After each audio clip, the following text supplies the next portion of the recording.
magkapatid. Ako po si Mark Joseph M. Villarias. Nandito po kami, nakatira po kami dito sa Capas Strada Capas Tarlac. Ako po ay 10 taon gulang at siya po ay 9 taon na gulang. Siya po ay si Martina May M. Villarias, ang aking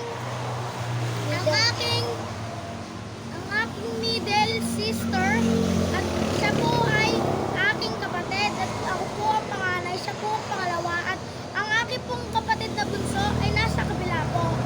Kasi po, siya ay nagbabantay sa lolo ko at ako po ay nagtitinda dito at minsan rin po, sa tuwing umaga ako po ay nagtitinda, minsan rin po yung mama ko.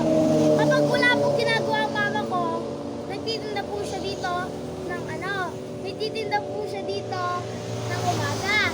Pag may ginagawa naman po siya, ako po ay nagtitinda.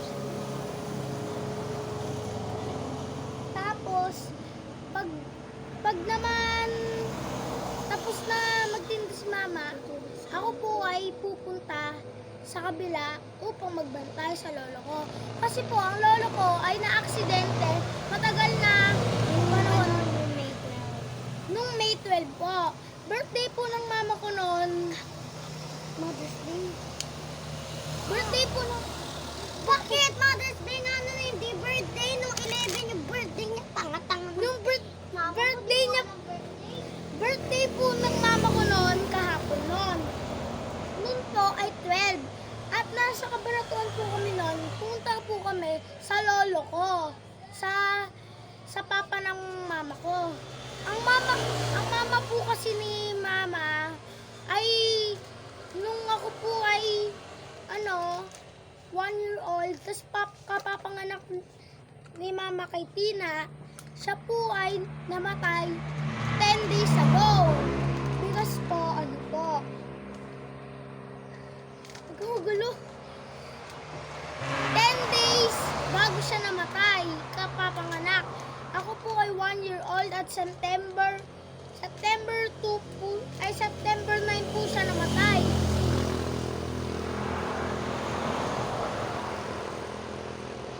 Hindi tayo magmumukbang. Kakain lang ako eh. Hindi tayo magmumukbang. Arigo! Bakit ba? Tapos po nun, mukbang tayo. Umuwi po kami. Tapos, pagka yung lolo ko po na yon, yung nandito sa kabila, yun po ay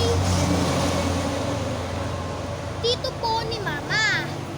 Dahil po yung mama ni mama ko, bakit di wari totoo, di ba? Totoo. Yung mama ko po, yung mama ng mama ko, ay yung mama ng mama ko po, ay kapatid ng lola ko doon. Kaya ibig sabihin po, lola ko,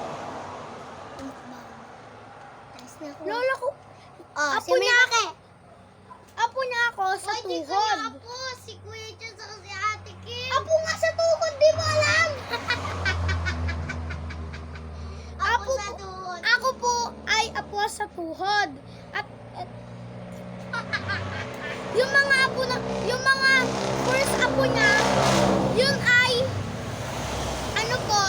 mga pinsan ko po yun, makalawang pinsan. Ang mga una ko namang pinsan ay nasa San Mariano, kaya kailangan ko pa sumakay ng kung magje-jeep ka po, ay kailangan nyo sumakay ng 6.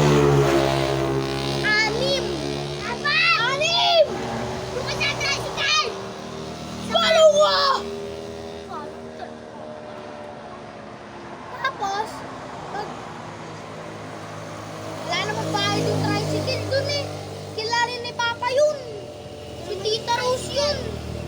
Si Tita Rose yun. Kaya nga si Tita Rose yun. Di mo kilala?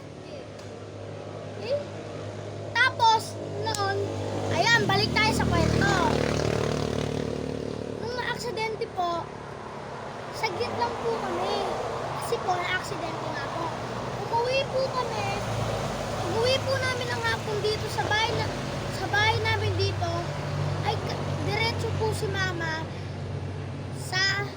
sasakyan ng ambulansya. Kaya po, pumunta po sila. Kaya po, pumunta po yung sumakay na po si mama papuntang hospital at dun po siya nagbantay. Hanggang tumagal na tumagal, nandito na po siya sa bahay namin, ang aking lolo. Dahil minsan po, nagbabantay rin po ako sa kanya tuwing umaga. Tapos, pagtapos po na naggayak ng tindahan si mama ko, ay tatawid na po ako papunta dito. Kaya po, tapos na po ako magbantay. Ngayon,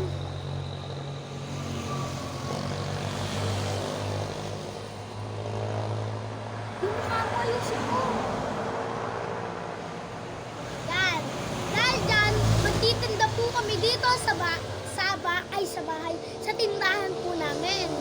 Malamang tindahan. Alam, magbenta ako ng karne. Ang tinitinda po namin ay, aray ko, ay!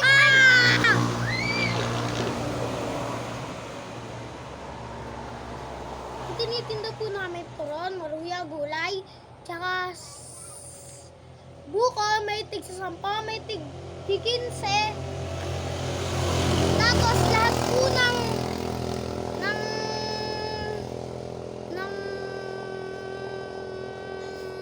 Dapat na tayo sa TikTok. Ano tayo? mamaya! Tabi mo yan! Mamaya ay ang merienda po namin ay 12 pesos po lahat. Yun lang po, magtitinda po tayo. Ay, kainit. Yun lang po. Salamat po. Muli kami po. Ako po ay si Matt Joseph M. Villarreal. Ito po si Beauty Girl. Ito si Martina May M. Villarreal. Ako po ay panganay. Siya po ay At ipapakilala ko na rin po ang aking kapatid na bunso na si Mark John M. Villarreal.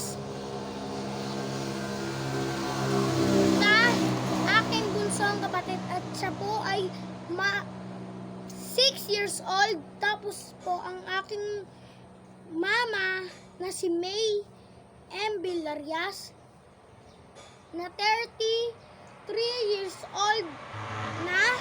Tapos ang aking papa, ang aking ama na si Marjan ay si Villarreal.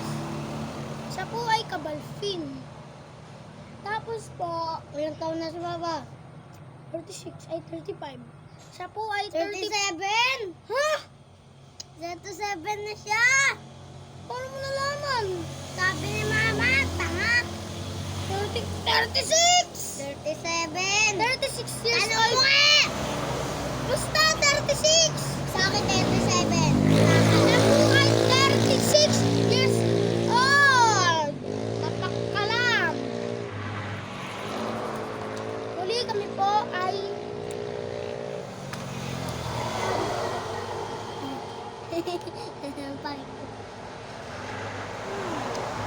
bye-bye po! Ay, di na magbabay ka na.